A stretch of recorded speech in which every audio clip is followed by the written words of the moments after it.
Okay, so hello, this is Dr. Gabriel Stella. Kathy and I have been in the chat box talking about the SPJ, and yesterday they had an after deadline event that they hosted across the nation in all kinds of areas. And Kathy just said that she hosted one last night in the Dallas-Fort Worth area, which is really super cool. So that's awesome. I'm going to be in touch with you probably this week, Kathy, to talk about SPJ stuff. So you can just count on that happening.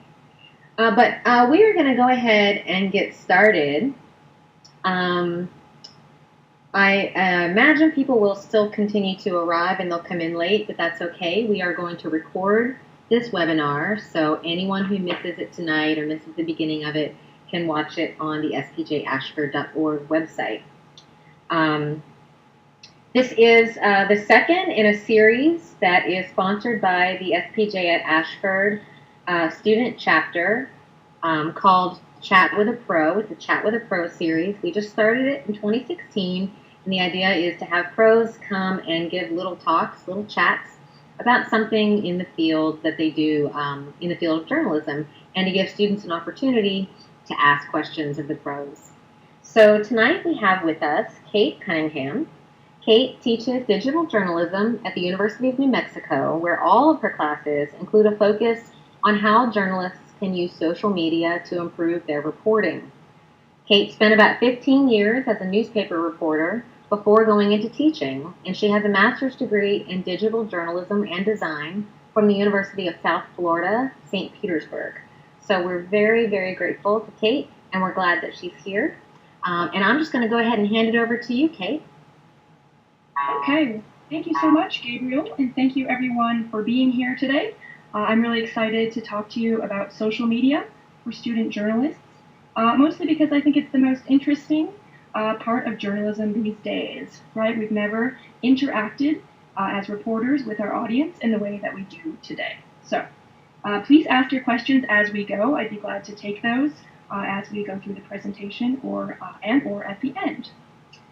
So when I talk about social media, a lot of people think about like cute cat outfits that you see on Facebook, like the dog Halloween costume that maybe you dressed up your poor dog in, or the cool stuff you can get on Bored Panda, like that baby bat that is just so cute. You're spending all your time looking at it, right? Well, that's not exactly what I'm here to talk about. Journalists use social media to find, report, and promote stories. Okay, so social media, it's fun on one hand, but on the other hand, it's a really useful tool when you use it right. What I want you to know is that social media is not optional. So professional journalists do this, and you should too. Okay, so let's talk a little bit about how we're going to do that. Okay, I like to talk about 6 different tools that are free, easy to try, and many of you are already doing them. You might be using them to check out what the Kardashians are doing. Well, I want you to think about how to check out what's going on in your community or across the nation in a news context. So we're going to start here. Just a couple examples. As you all know, places like the New York Times use Facebook a lot to break news and to follow developing news.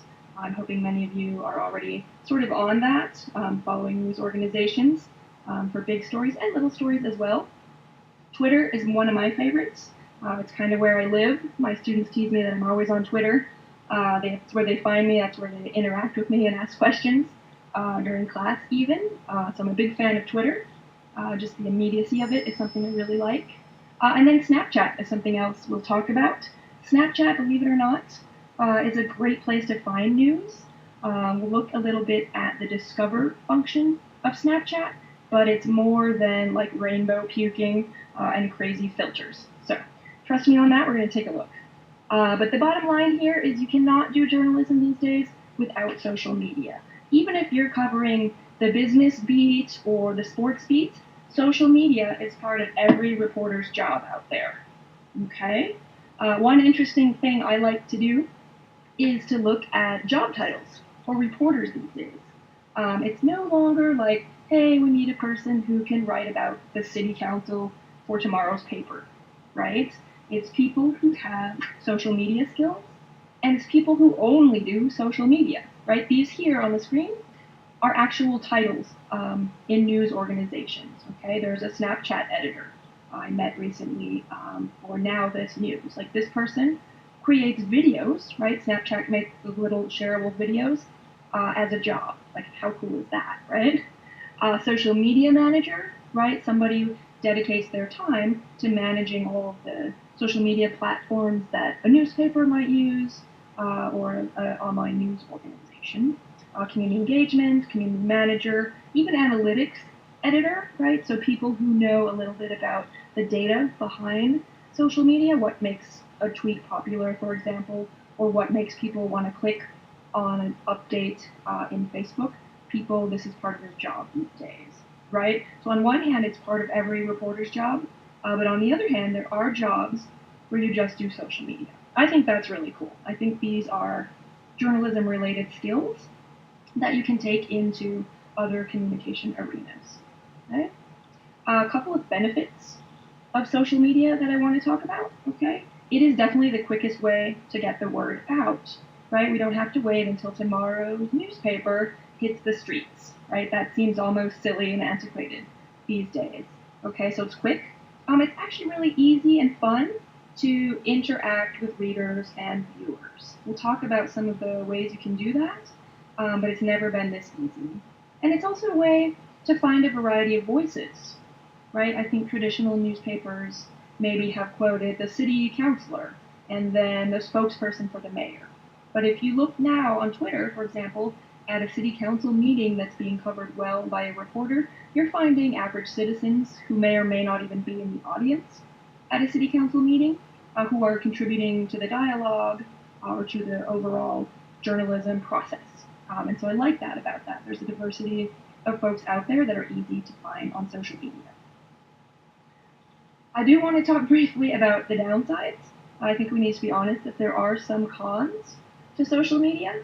You're going to notice, I think the benefits outweigh the cons, but I want to mention it's really easy to make errors, right? Just 140 characters away on Twitter. If you're not careful, you're in a hurry, you want to break the news, it's easy to mess up, okay? It's easy to get duped, right? To fall victim to like fake photos or fake accounts. And it's also pretty easy to dupe others along the way. I know none of us in this room want to do that, but I want to put out that warning that that does happen. And I've got a couple of examples for you here, okay? This was a story where somebody at CBS News tweeted that Steve Jobs had died, actually before he had died, right? That cost her her job. So she was in a hurry to break the story and get the scoop, but it wasn't true, right? So you don't want to be that reporter, right? That's not where we want to be. There was another story, an MSNBC reporter made a typo. He reported that Obama had been killed instead of Osama, right? One letter off, and you've got something dramatically different, right? So when you're using social media, yes, you do want to break news. Yes, you want to get information to your readers as quickly as possible, but you want to be careful. Okay. Are there any questions so far? Anybody out there for us, Gabriel? No questions so far. All right. Let me talk briefly about a couple more downsides. And thinking of Twitter in particular, on this slide, there are a lot of fake photos that go around, and there are actually people who create fake accounts or parody accounts, right? This happens frequently with politicians. Somebody will get a photo of the politician off the internet and sort of imitate or impersonate them, right? It looks like they're tweeting, but it's not things that they really are saying. So there's a couple of strategies to deal with that, okay?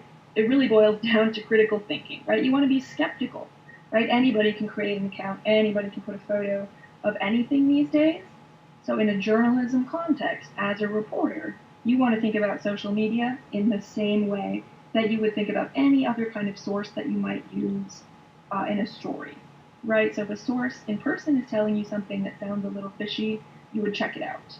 Well, I want you all to be thinking of doing the same thing for social media, right? One thing you can do is look for Twitter's blue check mark.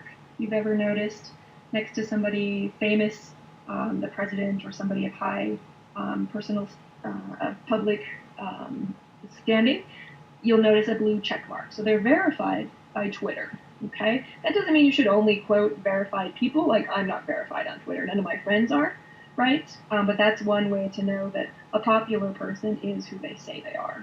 Okay, and then always call and check. If you want to put a story, a quote from Twitter in your story, for example, you want to call and verify. It looks like, hey, Congressman, it looks like you said this on Twitter. Is that true? Is this really your account? I just want to be sure. Okay, so again, same thing you would do in person.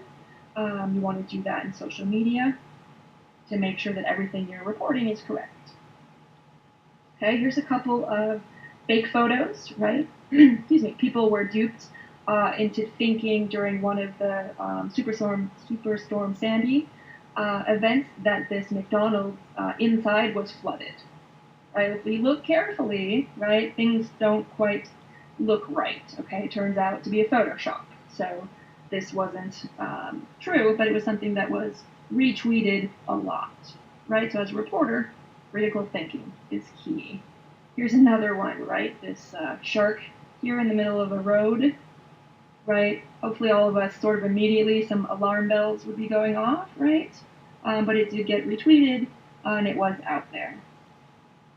Here's one during Hurricane Sandy with the crazy, crazy clouds, right? Looks like a great photo. Wow, like, hey, Weather Channel quality here. Turns out to be fake, okay? So these things do happen. I just want you to be aware that they're out there, and that just take that extra minute before you hit retweet or repost or share and think about what it is that you're sharing, okay? So we're going into all of this with, sort of a skeptical mind, okay? Now, a lot of people ask me which platforms to use, right? There's a million these days. Probably by the end of this presentation, there'll be like 2 or 3 new ones, right? Not really, but you know where I'm going, right? So how do we decide as reporters where to focus our energy? Which of these is really worth our time, okay? As of today, the 6 I like, we'll talk about those, but that could change. So stay tuned, right, for part 2, where we talk about some new ones. I like to think about where's my audience, right? So if I'm writing about, let's say, beer drinking on college campuses, right, I might choose Snapchat, right? A lot of college students use Snapchat. It's a sort of a space that they're familiar with. I might use that as a way to tell a story, right? I might not use the printed weekly paper, right? So just think about what's conducive to storytelling as you're deciding which one of these to use, if it's Periscope or Twitter, Snapchat, things like that, okay? So let's talk first about Periscope. I think it's my favorite these days. I try not to pick favorites, but I like Periscope, which is a free app that allows you to live stream video from your phone or tablet. Okay, how cool is that, right? Like in the past, people would need, I don't know, a satellite truck and a big old TV station behind them, right? The resources of a TV station to stream live. It was fairly complicated and fairly expensive. These days, most of you have a smartphone or access to one or tablet, you can stream live video. So it might be the city council meeting, it might be some crazy protest in your city, it might be an interview that you're doing. It doesn't really matter. You have the ability now with what's in your pocket to go out there and stream it live to the audience. The cool thing is Periscope and Twitter are partnered up so that when you are producing or live streaming video on Periscope, it's putting it out on Twitter, right? So it's pretty easy to sort of grab on to the audience in Twitter and show people what you're doing, okay? One of the nice things about Periscope is it has audience interaction. So it's got a chat function where viewers in Periscope can write and say, oh, hey, could you pan over there to the right? There was something interesting I saw. Could you just move over there? I wanted to see what's over there. Or they might ask, oh, while you're talking to the mayor, ask him about this issue I really care about. I have this question. Can you take it to the mayor, right? So the reporter is getting a little bit of help sometimes, or tips as he or she is reporting. And the reporter has the ability then to write back to the audience and say, here's what's happening, here's what I learned, or whatever the case may be, Okay. Periscope is growing. 100 million videos so far. This was a few days ago, so the number's a little bit higher. But as you can imagine, extremely popular, and I think it'll only grow for journalists in a professional context. Okay. Here is a screenshot, right? Somebody was tweeting about Periscope and just how amazing it was. He decided to follow some accounts in Syria and gets broadcasts of everyday life there.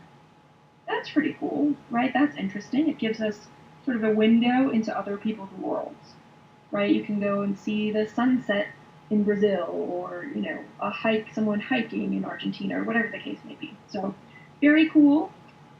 Easy to use, and actually a lot of fun. You have sort of a mini TV station in your pocket. Here's an example of a live show that I did with some of my students here in New Mexico, where we set up in a studio, almost like a traditional talk show would be. We just used an iPad, and we were able to stream it live, and people in the audience were able to ask questions. So it doesn't necessarily have to be some breaking news situation. You could actually use it in a more traditional broadcast situation if you didn't have nice broadcast equipment or access to the equipment that would take that out and broadcast it for you. So keep Periscope in mind, up and coming and a lot of fun. Twitter, I think I've mentioned several times already. A lot of people use Twitter to find out, pop culture, or here's a picture of what I had for breakfast. But Twitter is actually a really, really newsy platform. Journalists, by and large, use Twitter. It's sort of their wire service, if you will, of old days. It's their stream of information, okay? It's actually pretty easy to use. Don't be intimidated by the hashtag and the username. Once you learn a couple of really basic things, and there are a million sort of Twitter 101 guides you can look up out there. Once you learn maybe 3 things, you're set, okay? You can really sort of fine-tune the kind of news that you want to look at, and the sort of things that you want to publish as well, okay? Twitter can be fast-paced. It's sort of this fire hose of tweets that are coming at you. There are a couple of tools you can use to simplify that, and I'll talk about those momentarily. Here's an example of my local newspaper. They have one Twitter feed, and their sports guys post to it, as well as their different zoned editions, right? So editions of the newspaper or bureaus that are in other parts of the state. They're all sort of concentrated into one Twitter page, one Twitter feed here. Okay? You've probably seen that in your area. CNN, of course, does a lot on Twitter, as do all of the big national TV stations and cable outlets. This here is a screenshot of one of 2 tools I would suggest you use to fine-tune your Twitter feed, right? You can do searches. Each of these columns here is a search that I set up. One day I decided I just wanted to look at news about the New Mexico legislature. So I've got that column here in the middle. I've got other columns about journalism education on the right.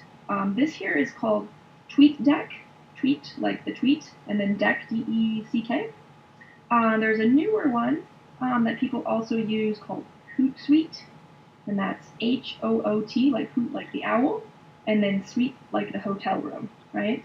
Both of those are free. They do have paid versions, but the free version is totally acceptable and easy to use, especially for people who are just getting started. And those are just really good tools to organize your social media information. Okay? So don't be overwhelmed. Hey, Kate. We don't have questions. Yeah. Yeah, I was just going to say we have a little bit of conversation happening in the chat box, and the students are wondering if you could spend just a moment talking about how to use hashtags correctly. One student said they can get it a bit out of hand at times, and so they'd love to hear your take on how to use those hashtags correctly. Great question. Thank you so much. Hashtags used to be just for Twitter, but now they're on a variety of social media platforms. So it's one of those basic things to understand, okay? Hashtags, unfortunately, there's no hashtag god or goddess who says there's an event happening and this is the hashtag. right? So if you roll up on a scene, you might not have a hashtag happening already, right? So you might find out, let's see, like I'll just use my hometown, Albuquerque fires, right? Like we've had a lot of forest fires. So you might quickly search for a couple of words that make sense, that would describe the event you're at or the event you want to find out about. And if there's nothing, the cool thing is that you can go ahead and create your own, right? You could just go ahead and do hashtag Albuquerque fire, let's say. I've done that in a couple of occasions, like where I've showed up at an event and I've decided, oh, okay, let's call it NM Ledge, like New Mexico Legislature. And then that sort of grew as I told other reporters sort of what I was using, right? So sometimes you're just making it up, to be honest with you. As a reporter, you kind of set the agenda, you set the hashtag in terms of what people are going to be searching for. In other cases, though, it will be sort of obvious, like what's trending, right? So let's say, oh gosh, I'm trying to think of like a celebrity who had a baby recently. And I don't have a good one in mind, but let's just say, Jennifer Lopez baby might be something that you start seeing as a hashtag that's trending. And then you would be able to follow that, right, to search for a hashtag and follow all the news, all the people who are using that hashtag on that topic, if that makes sense. Does that help clear up your question? Yeah, I think that makes total sense. I was just thinking about a week or so ago when the Democrats had a filibuster in Congress, and I was trying to post something on Facebook about it, and I went to Twitter specifically to find out what the hashtag was that people were using so that, they could make reference to it. And it's not always entirely clear, like Albuquerque fire, would be very, very clear. The hashtag for that particular filibuster was words not guns, which was a fabulous hashtag, but it's not something that you might be able to guess at. So I guess the point I'm making is it's a good idea to do a search first, right? Correct. Yes. Sometimes you get hashtags that are sort of like people being funny or people promoting a certain viewpoint, or the hashtags that don't really describe the event, right? Words not guns is probably a good example of that. Like, I would never guess that. I'd be typing, like, filibuster in Congress or something. Yeah. And so it is a lot of searching. Mm-hmm. And it's a lot of just, spending time on Twitter and seeing how they're used and sort of how they go by, right? And just to be clear, a hashtag is sort of the easiest way that people who are all writing about the same event let other people know that they're writing about it. So groups together tweets on a similar topic or on the same topic. You might see this with like conferences, right? People love to go to conferences and they're like, SPJ 2016, right? Well, most of us would know what that is, but others might not know. But you don't want to be writing out society, right? Like, that's too long of a hashtag. Yeah. So it's a fine line. It just, like, again, there's really no right or wrong, but if I'm covering breaking news, I'll do a quick search, and I'll definitely use, like, whatever's most popular. You don't want to be, like, fighting, like, oh, this is my hashtag. Like, you definitely just want to jump in and use what you see other people using, if that makes sense. Right, yeah, it does. It makes total sense. So one other student asked, what about tagging people? Could you speak to that briefly? We don't want to sidetrack your presentation too much, but maybe you could speak to that for a moment? Absolutely. So tagging people using their username in your tweet, I love doing that, right? I think it's a good way to get their attention, right? Like if I'm writing a story about the city council, let's say, and it's a story that's already done, I might say, city councilor so-and-so, and I put their username right there, proposes ban on fireworks, right? So right away, that city councilor is going to get a notification saying that I have tagged him or mentioned him on Twitter. So he knows, oh, that story is out. Everybody knows that I want to ban fireworks, right? So it's a good way to interact with the people that you're writing about. And it lets the audience know that the person you're writing about has a social media presence as well. So I don't see any downsides. I try to use it as much as possible. Awesome. Absolutely. Thanks so much for the questions. Keep them coming as we go here. I want to talk briefly about Pinterest, right? Pinterest totally gets a bad rap, right? People think Pinterest is like ladies who sew and do recipes. And as a lady who sews and does recipes, I'm here to tell you that is so true. So totally true. But there is a lot more to it. I'm going to show you a couple of examples just to get you thinking a little bit differently about it. And of course, Pinterest, for those who haven't tried it, is the visual sort of bulletin board of different things, right? You could do, again, anything from sewing to recipes, but news as well, okay? Especially visual news. Photos, infographics, things like that. It's gaining in popularity, believe it or not. Here is an example of the Pinterest page for the USA Today newspaper, right? Those photographers take, thousands of photos on assignment at, let's say, Yellowstone here, or Glacier, or the different beautiful places that they get to go on assignment.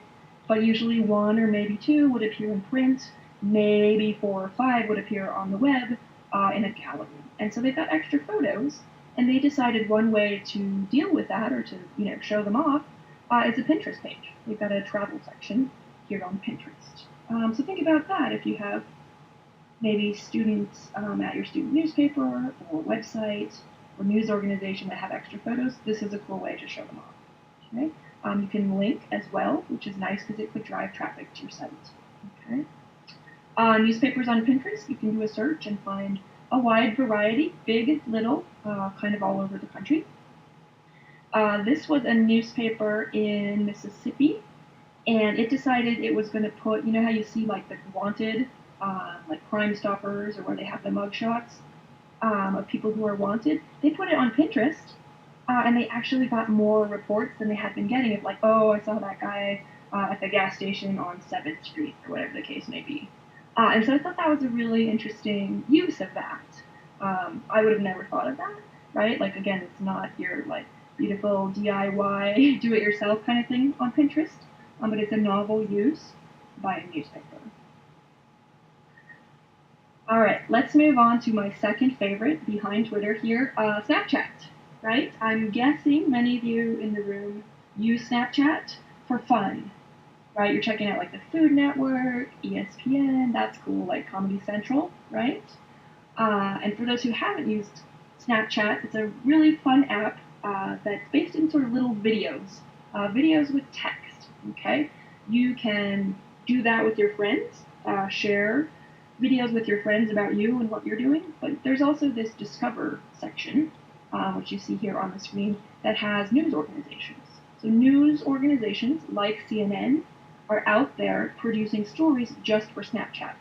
Might be something that's already reported on TV, but it might also be something that's Snapchat exclusive, right? It does have sort of that intimate feel. You're sort of watching it, maybe kicking back on your couch. So they've experimented with stories you already know about, but newer stories or different stories as well. So this is a sample of what you can see on Snapchat. You see news stories. So I want to say it's fun, but it's also serious. So you would actually see news stories like this. Note that it's got one photo, a pretty short headline, and just a little bit of text. Right? Snapchat isn't where you're going to check out that investigative piece about prisons in America, let's say. Okay, it's short, snapshotty kind of news, but it's still news. And I think we would all agree that it's growing as a space where millennials in particular and younger students are getting their news. Okay, there is a little bit of fun, right? I mentioned, but it's mostly going to be in the Discover section. It's going to be mostly newsy stuff. Okay. Questions on Snapchat? I could talk about that all day, but we'll keep moving if there are no questions on that. No questions right now. Okay. So everybody knows about Facebook. It's not new. It's not revolutionary. The reason I talk about it now is Facebook Live. Okay, Facebook Live is the streaming video component, I should say, of Facebook, where you can do a lot. This is going to sound familiar, a lot like what you do in Periscope, where you are streaming live from, again, the streets or that cool vacation you went on or whatever the case may be. I think it's a competition with Periscope. I think they're trying to, sort of go head to head and see what happens. I've tried Facebook Live a couple of times and haven't been super impressed in terms of the quality of it and the way that it goes out there in your feed. I would do Periscope any day over Facebook, but big news organizations are using Facebook Live, including the New York Times now has a series of stories that they are producing in Facebook Live. Again, pretty cool, like with minimal technology, you're out there streaming stuff live. You probably know journalists can be subscribed to on Twitter, right? You don't have to like be their friend or they don't have to be your friend, but Facebook has set up a way to subscribe to journalists, so people like you would just be writing about news, so you would have that instead of like, oh, here's a picture of my dog, right? So there's sort of this silo of fun stuff and then news you can subscribe to. So that's a handy function. The next time you go into Facebook, see what kind of news you can find and subscribe to. And then story tips occasionally can be found on Facebook, but of course, much like Twitter and every other platform out there, you'd want to verify the info. So sometimes I'll just kind of scroll through my Facebook page and see what's happening. Occasionally I've gotten stories that I've checked out through there. Okay. New York Times, of course. The big ones are all on Facebook, so check them out. The last tool that I want to talk about is called Storify.com, and it does something called curation of social media. And this is an idea where you're collecting social media posts from a variety of people to help you look back after an event has happened. Okay, this is used a lot in news. I'll show you a couple examples, as well as in academics. So people will give a speech or hold a chat or do an interview with somebody, and they will do a recap or a curation using the social media posts that were put out there. Okay, so it uses hashtags. Don't be afraid to become very, very familiar with hashtags, because when you use this tool called Storify, that's how you're going to build this curation. And I'm going to show you one here in a second. It is the most popular curation tool. There are a couple others out there, but this one is free and easy. So let me come over here and just show you a couple of quick examples. Okay? So again, a curation is a collection, right? Sort of the best of or the most interesting posts that you might have seen on social media. So a couple of my students here in New Mexico did a story in the midterm election of the tweets that were happening as we had the election that night. So you're writing a title at the top, really simple, right? Sort of almost like your headline. You've got a quick intro, right? You're typing a quick intro, and you're putting together tweets from other news organizations and photos, right? So in this case, it's sort of taking you through what happened on election night through the voices of people who use social media. In this particular case, you'll notice the hashtag was NMPoll. NM Politics is what that stands for. Some of them also use New Mexico, or ABQ, which is Albuquerque, right? So they're searching for one hashtag and building this pretty interesting sort of recap, right? You didn't maybe read everything that night, but the next day you want to see sort of chronologically what happened, right? Here's a variety of election headquarters that reporters went to and took photos of, right? Here's one of our congressmen, right? Here's some students, right, who are working on election coverage. And this is just such a really cool and easy tool to use. If we've got a minute, I can show you, like this, you get a blank screen and you start adding, right? So you might come into Twitter, right? Over here on the right-hand side, you've got your social media platforms. And you're going to use a hashtag, right? Again, like the hashtag. I'm going to do NMFire. We have a lot of forest fires right now as a hashtag.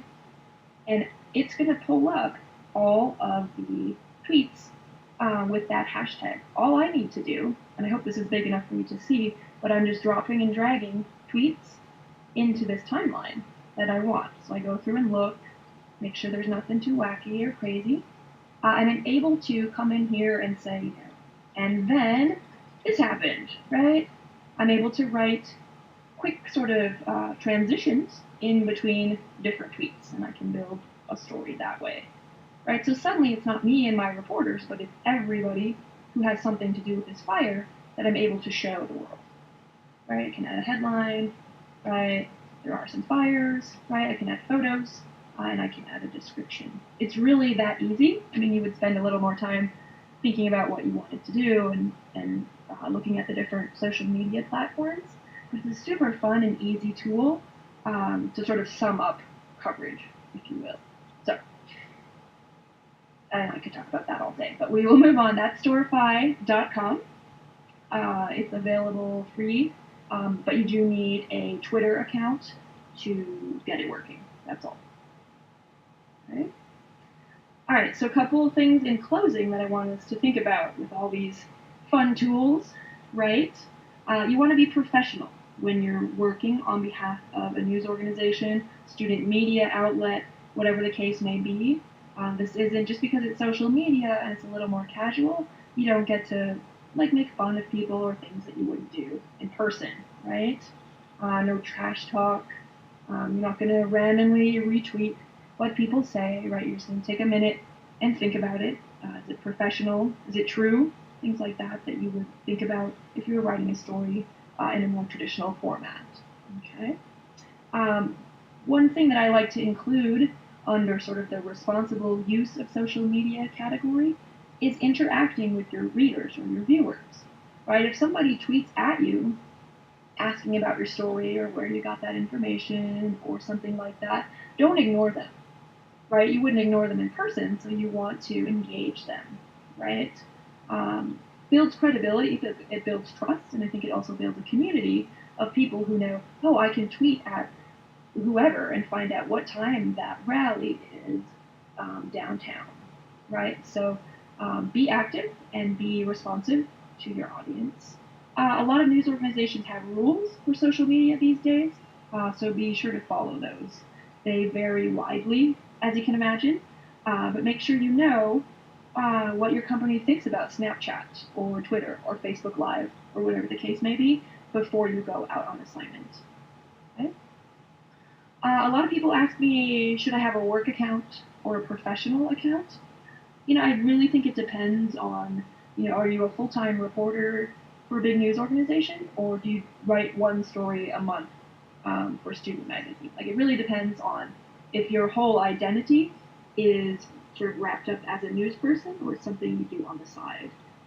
I'm going to say that I prefer having a professional account just because that's what I want people to know that I'm doing, right? I don't want to share all my personal information with the world. So I have an account, my Twitter account is really only about journalism and journalism education. Right? That said, like I do share some personal information. Like maybe people want to know I like cats, right? I'm not just this robot that writes stories about government or teaches classes, right? I have a personality. So you want to be somewhat personable, but you don't want to go all crazy with like, here's my new pedicure or whatever, if you're working in a professional context. And the nice thing about having a professional account is that you could have a personal account that allows you to keep in touch with family and friends, who just want to share baby photos and really don't care about, the government scandal you're writing about or whatever the case may be. So I'm a fan of both, but it gets messy, right? Even your personal accounts are searchable. Like I think we all know, that nothing's really private on the internet anymore. So you really have to think about, even if it's your personal account, just take a minute and think about, would I want my employer to see this, or a potential employer, right? Here's a guy, he put a picture of himself stealing gas from a police car, right, on Facebook. You can imagine what happened to him. He was, subsequently arrested.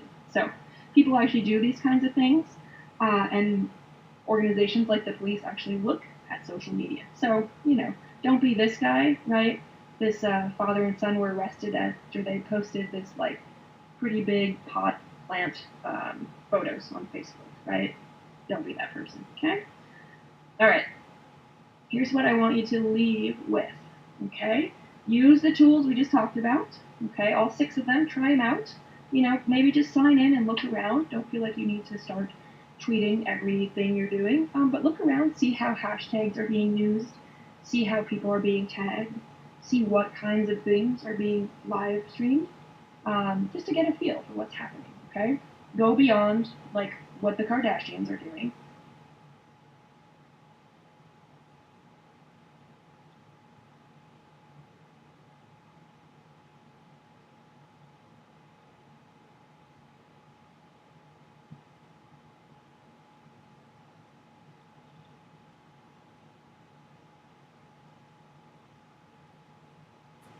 Find some news, like make a conscious effort to find news organizations